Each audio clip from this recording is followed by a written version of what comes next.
Yes, everyone, what's going on? This is Stephen Howson. This is Full Time Devils, and this is the Full Time Review. The chance for you guys to have your say. Get involved in the comments. We've got United on YouTube, we've got the manager's press conference, and we've got fan cams from the absolute disaster class that we saw on Saturday afternoon against Crystal Palace, where Manchester United drew 0-0 at the Theatre of Dreams, turning it into the theatre of everyone getting a proper kip because it was well boring. Nearly dislocated my jaw yawning. It was that boring.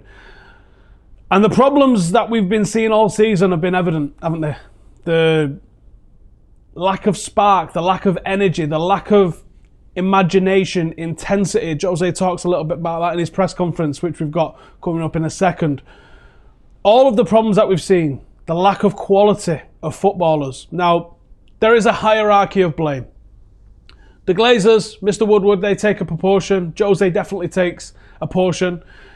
The players take a portion. And it's probably an element of impatience from fans takes a portion as well. Now, you can argue about what percentages those all are, but everybody takes a portion, from the manager, the players, the owners, and even ourselves at times, for lacking that little bit of patience and that little bit of stoicism that we can just ride out a little bit of a rough time and stop being so petulant with it. Now, this Manchester United team is not good enough. And this is the problem. One, it is not good enough. But two, it's certainly good enough to beat Crystal Palace. And that's the problem. The problem is that we should be beating Crystal Palace. At home, that's a gimme. They'd lost 5 and drawn 1. Lost 5, drawn 1. And they come to Old Trafford and they pick up like their first point in Christ knows how many attempts. United have got problems all over the pitch. And there's arguably problems with the manager. And in my fan cam, and on my review that I did this weekend, I was talking about the managers being less important than people tend to give credit for. Now, I'm not saying that as an opinion. I'm saying that as a basis in facts. There's studies that have shown that when you get rid of a manager, that little new manager bounce that you get, it doesn't exist. What happens is when a manager is sacked, he's usually sacked at the lowest point that a club can go to. And when a new manager is announced, it does change the atmosphere in the dressing room. It does maybe give players who've been ostracised that little chance to get back in, and people can play that little bit harder. But when you look back in 7, 8, 9, 10 months, the team has just kept the exact same number of points. What makes a difference at clubs is the players on the pitch. Now, people say, saying Sir Alex Ferguson didn't make a difference to United. It's not what I'm saying, is it? I'm saying that the impact a manager is overestimated by a hell of a lot of people. Because if it was a simple case of, look, Sir Alex Ferguson's the greatest manager that's ever lived, why didn't he win the league so many times at United if he was the greatest manager that ever lived? If he was truly the greatest manager that ever lived and the manager is as important as a lot of people place, then why didn't we win the league every single season under him? Because the manager is like a team player. He's an extremely important member of a team that's full of extremely important members. They all have an equal part to play. A good manager has an impact as much as a good centre-half maybe has. You can't just say, change the manager and you will see a massive change in results. If that was the case, would Pep Guardiola go and turn Fulham from bottom of the table into champions next season? He wouldn't. And you'd all sound stupid if you suggested that. But the way some people go on about the manager being this ultra important dude, it's just a little bit misguided. Now, I do think that you will get some improvement with what's going on at Manchester United. There's good players that have been pushed out of the team by Jose Mourinho for whatever reason. There's good players that he doesn't want to play. There's errors in his tactics and there's errors in his approach that I think would be fixed with a new guy coming in. And there would certainly be a mood change. And I put a lot of the blame for the mood of the club at the feet of Jose Mourinho. Now, whether that was because he was told in January when he signed his contract that he was going to get X, Y, and Z in the summer, and that wasn't delivered, and he knew about that going into pre-season. But Jose could have changed the mood in pre-season. Jose could have arrived in America and said, you know what, well done to all those lads that have just gone dead far in the World Cup. You've earned your rest. Go and have a good time, and we'll see you at the start of the season. He could have said that. And he could have said, you know what, we're bringing some of the most exciting young players with us. The future of Manchester United, you're going to see what all these lads are about. We didn't say that. He basically was like, these are shit and I haven't got my players. Now, what does that make those young lads that we've taken on pre-season feel? What does that make the lads that didn't go far in the World Cup and are there feel? And then that comes right into the season. And then the fallouts with players that he tried to sell, like Marshall and Pogba, that have stuck around because the board wouldn't let him. He didn't get the players that he wanted, which I empathise with to a degree, but he isn't playing well with the toys that he's got. Eric Bailly he's fell out with. Eric Bailly is nowhere to be seen. Eric Bailly is a fantastic defender, and I would not be shocked to see him moved on in January so Jose can try and bring someone in. Jose's not the biggest problem at this club. There is a hierarchy of blame that starts with the Glazers and the vision that they put in and what they value and what they put their emphasis on at this football club. Jose's a cog. He's not the problem. David Moyes was the problem. Louis van Gaal was the problem. Jose Mourinho is now the problem. Maybe the problem is actually this group of players and the structure that's around them at the football club is actually not good enough. Because David Moyes was a decent manager before he came to Manchester United, and that's just killed his confidence. Louis van Gaal's got a track record of doing amazing things all over the place. We wanted rid of him because he was a bit boring. Or the football was a bit boring. Jose Mourinho, despite setting home record wins and unbeaten runs last season at United, finishing with 81 points, now all of a sudden is the massive problem. People saying Jose is extremely inconsistent. It's not Jose that can stick crosses into no fucker all weekend, is it? And we're going to have a look at the difference in weight that Lukaku's put on as well, and we're going to have a bit of a chat about why that is once we get back. But we've got the manager's press conference, and there's a lot of interesting things that he's about to say. So let's see from Jose what he had to say after the 0-0 defeat at home to Crystal Palace. No chance. This is 1 point that we win, because there are 2 points that we lose. I think the Crystal Palace, they deserve the credit. They deserve, because they come for this and they got it and they fought for it and they gave everything for it. So I think they deserve their credit. I don't want to take their credit away, but not enough intensity, not enough desire. So I think we played the game like one more game, and I don't think the game is one more game. I think it's a game that we really need to win. If we played with the same philosophy against young boys, then we don't win, and then we have to go to Valencia to win the game in Valencia. So there are matches that are special matches that are not just one more, and this one was not just one more. It was the first of 8 Premier League games until the end of December, and was a game that we need to win. And my feeling is that was not enough from the heart. You must play with brain, we must play also with heart, and I think not enough heart. Jose, why is this then? I'm sure you're telling them to play more. Yeah, but I am what I am, and every individual is a different individual, you know. There are people that will have a bad dinner. There is people that will enjoy a nice dinner, and there will be even people that maybe will party. I think that's the way it is. What's the solution? You cannot change players' natures dramatically. The solution is that probably I have to make certain choices based on heart, and then probably I will blame myself, because I will think heart is not enough and I'm missing here some quality.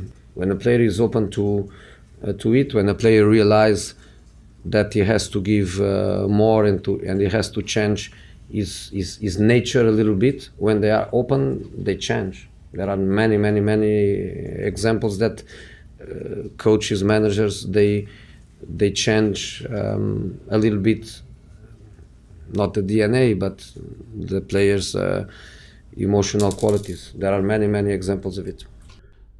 So as we heard there from Jose Mourinho in the press conference, he starts off by giving Palace credit at the start, and I think to an extent that's fair, but United should be swatting aside teams like that, shouldn't we? We're seeing teams at the top of the league at home to teams like that. They beat them 5-0, not even an effort for them, and yet United are struggling.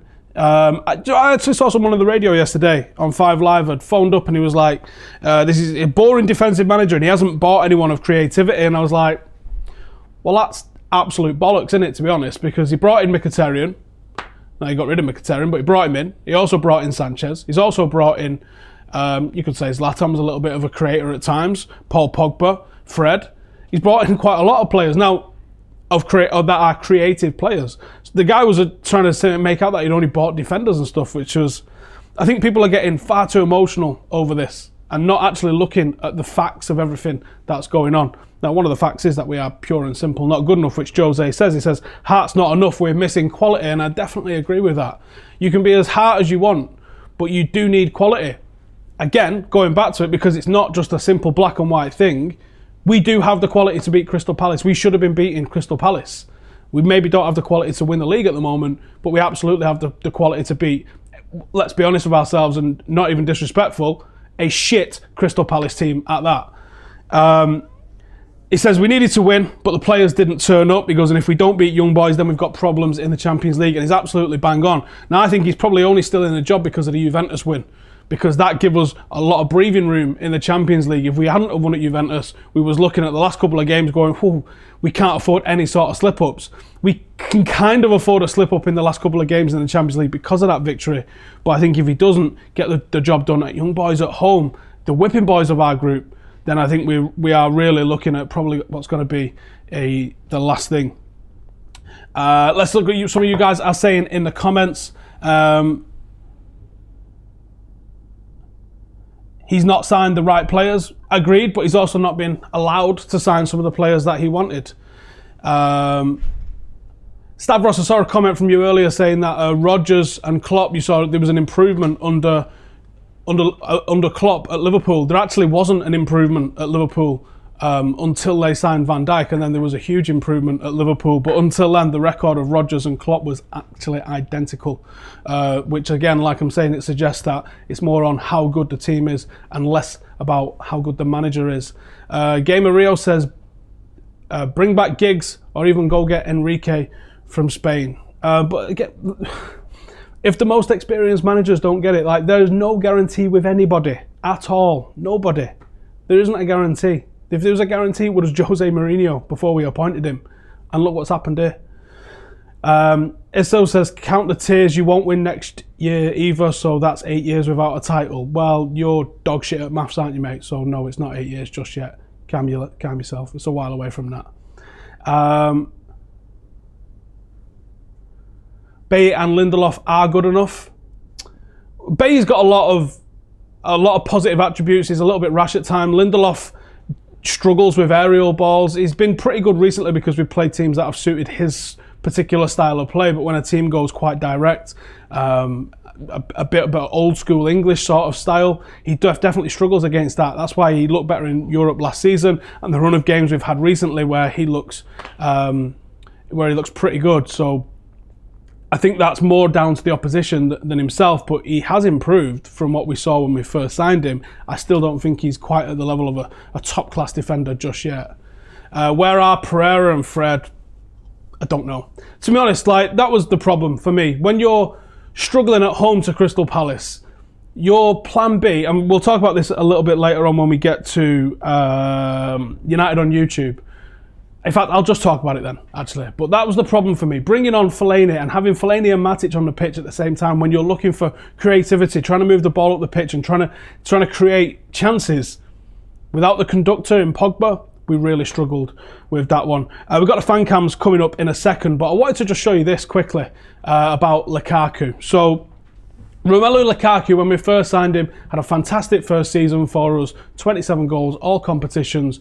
Look how lean he is compared to the Lukaku that we're seeing now. And the Lukaku that we're seeing now is struggling with fitness, it looks like, struggling with touch. It looks like he's struggling all over the pitch, and it's undeniable the difference in size of the guy at the moment. Now I've got a question is is a lot of this size, has that been orders from the club? Because I can't imagine, looking at how professional Lukaku is, I can't imagine that Lukaku has just decided to go on an absolute beer and pizza rampage. I don't think that's happened. I wonder if some of what he's put on is him being told to bulk up so he can become the target man that Jose Mourinho tries to play him as, because he's not actually a target man forward. He isn't a guy that's ever been good at that holding the ball up and allowing others to play off him. That's not his style of play. So I wonder if they're trying to work on his physique and it's having a bit of a negative impact on his game and what he's actually good at. I mean, what do you guys think? Let me know in the comments, and I'll read those out as soon as you get back from the fan cams. But here's the fan cams, kicking it off with two lovely ladies that we spoke to outside Old Trafford after the Palace game. With Maggie and Roseanne, disappointed United fans 0-0 today. What went wrong for us? Disappointed with the season. It's all been rubbish. They can't score a goal. They don't pass the ball quick enough. They don't move quick enough. Where do you think that comes from? The manager. Really? Yeah, really. So you're not happy with the manager? Not at all, not at all. I wish they'd get rid of him. It's really disappointing. You pay all your money to come and watch that. Did you have higher expectations for the manager when he arrived at the club? No, I didn't want him in the first place. Is it because of the style? I just don't like his style. No, he's not a United manager, no. Do you agree with that? I do, and I think he shows us up and lets us down in the media. It makes you crawl. Oh, mate, that was an absolute disgrace. In the second half, we had a bit of a spark where we started to pick up a bit of pace, and then what does he do? He hooks off Mata and Jesse Lingard, our most creative player on the pitch. The only bit of energy we had, Jesse Lingard won the most tackles on the pitch. What's Matic doing? What's Matic doing defensively then? Because he was dropping in for him. Did you see those tackles that he put in just before he come off? So what's Matic doing? It just looked like they weren't bothered. I never say like a player's not bothered, but it just looked like they didn't care. There was no passion, there was no commitment, desire. It's like they're just back down to, zero confidence again. Build a proper team, but it needs to start from the top. They need a director of football or someone who actually knows what they're doing above him, and then distribute the money to the manager as they see fit in collaboration with the manager. Still behind Mourinho? I'm not a supporter of Mourinho, but I can't even blame him for today. Normally I would be bashing on him, but again, I don't know where to start. I really don't. I've talked a lot about the fluidity of the play in recent weeks, but it just feels like the tempo's too slow. It feels like whenever we get the ball on the wings, which we did a lot in the first half, we had it on the left wing a lot, we didn't know whether we wanted to cross it, we didn't know whether we wanted to try and cut in, we didn't know whether we wanted to play it in the middle. We just didn't know what we wanted to do, and I feel like the players just seem misguided at this point. We came into this game 7 points off top 4, now it's probably going to end up becoming 9. It's just a mess, man. Lindelof was absolutely fantastic today, right? He was holding his groin in the last minute. They were breaking out, holding his groin, running at full pelt to get the tackle in. I mean, come on. That's another injured player. No. I absolutely pray to God Lindelof is okay. Absolutely. He's been our best player this year by far. I mean, De Gea played all right tonight. We didn't have much to do, but Lindelof was like this today. They didn't have much to do because Lindelof was so good. I'll support the team and I'll cheer on for 90 minutes. But when I see something like that, and I booed after the game, and I'm all right, I could be wrong, but I could be right. But there was other fans that was having a go at me for booing. But do you cheer that after 90 minutes? Do you really cheer it? Is it worth cheering? Do they deserve a clap after that? Because I honestly think that was so lacklustre. Once I heard Lukaku was up front, I was on, I don't know, but maybe because Lukaku, all right, he was injured at the start, but then he was dropped again. Maybe I thought he was going to, right, I'm going to prove myself. I see your comments, mates. Behave yourself. Righty then, so that was the fan cams. Two lovely ladies at the start. Valid points. Absolutely valid points. Remind me of my nana, actually, the way they say United instead of United. But there you go. Now, there was also a point from the guy with the hat in the middle when he was talking about Lindelof, and he was saying Lindelof, fantastic, best player. As I was just sort of talking about before we cut to the fan cams, what do you guys think? Has he been our best player? If we was to sign a new centre-half in January, who do you think is the one that gets dropped? Does it depend on the type of player that we sign? Or do you think it'll be, is it definitely going to be Smalling? Is it definitely going to be Lindelof? Could we move to 3 at the back? Is that an option for us to mix things up a little bit? If we do, have we got good enough wing backs? Where's the low? What's going on with him? Has Antonio Valencia been sold yet? Because he He couldn't get any more in the doghouse if he was living at Manchester Dogs Home, could he? Right, let's see what you guys are saying in the comments. XS says Lingard is bang average. He scores the odd super goal, but the rest is just easy passing and making runs. What are you talking about? Do you know that static that we've got, that lack of movement that we've got? That's what Jesse Lingard brings. Jesse Lingard attacks from the front. He's one of the only few players that presses for United. I mean, are you not seeing how good Jesse Lingard looks for the England team and not going, I wonder why that's not quite working? Because there's a system of the whole forward line is pressing at the same time. The movement is there. That just isn't there at United. Without Lingard, there is very, very, very little movement in that United team. Luke Shaw probably is our best player so far this season. According to Who Scored, it's Darmian, which is pretty depressing, isn't it? The 2 games that Darmian's played for us this season, he's averaged 7.10. Which makes him our best player. After that, it's Pogba, and then it's Luke Shaw, I think, and they've not even got 7. Robin says Darmian was good. I'm not saying he's the best right back, but he was better than Young. I think defensively he is. Offensively, I mean, actually, he got 1 out of 3 crosses in this weekend, which is better than the 0 out of 11 that Young managed. Tyrone says Diego Dalot looked good when he first came in, and Mourinho won't pick him. Fred is a decent midfielder and can't get a game. It's hard to take. I think that's the big issue. We didn't sign anybody that's come in and made a difference in the first 11 for us this season. Lee Grant was never going to. Dalot, I didn't think was ever going to be. I thought he could have moved in someone towards the end of the season, but I didn't expect him to be a first choice at the start of the season. And then Fred was always going to be a rotation midfielder, and that's how it's been proven. He's not even getting that at the moment. Rashford is done with Mourinho, is he? I don't know about that, Mitchell. Zidane is going to Juventus for sure, says M1K3. I don't know about that either. No desire from our players as well, says Deschamps. And Sanchez must start tomorrow, says Antipanti. There's a lot of people suggesting playing Sanchez down the middle. I'm still not 100% convinced that that's the idea, especially with the way Jose likes to set his team up. I think it needs more of a focal point. Now, that could be Rashford, that could be Martial, but I think it needs to be an actual forward. I think Sanchez works better off somebody else rather than being the guy down the middle a little bit. But it'd be interesting to see. We've pretty much not, I mean, maybe not tomorrow night, but we've not really got a lot to lose, have we? Shabar says, remember when Howson said Jose was building into 2.0? Do you remember when you didn't have the attention span to watch a video all the way to the end and actually find out? You can ask a question, my friend. Doesn't mean the answer is yes, but go and check that video out. It's a very good video. You'll like it. Levi says, Sanchez through the middle for Lukaku, or potentially try him out on the right with Rashford up top. I like that idea, mate. Megai says, our first game last season against West Ham, Matic and Lukaku were the shining light. So much has changed. You're right, a lot has changed. And I think a lot of it is down to the lack of pre-season for the likes of Matic and for the likes of Lukaku. And I think if they could have a mid-season pre-season, then I think that they would probably finish the season strong, but they don't look like they're on it at the moment. Right, we've got United on YouTube, so let's see what the lads have got to say and check them out. What a woeful performance from Manchester United. 0-0 against Crystal Palace at home just isn't good enough. Lethargic, poor, lifeless, words that we've used to describe matches like Juventus and Wolves and Derby at home this season. Very poor. You know who else is poor and probably one of the worst fullbacks in this league? Ashley Young. It was awful, really, wasn't it? Yeah, I don't really know why Mourinho couldn't see the fact that they were going to defend and put loads of players behind the ball.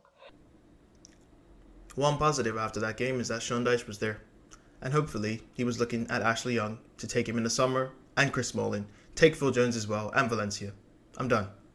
We've been very poor, not only offensively but also defensively. We were disasters. We couldn't deal with Townsend, Max Meyer and Wilfried Zaha. On the other hand, offensively the ball just seems very difficult in our feet. To be honest, I think the first thing we need to do in January, before anything else, is get ourselves a new board, get ourselves new owners, give ourselves some targets, give ourselves a sense of direction, then decide what to do about management.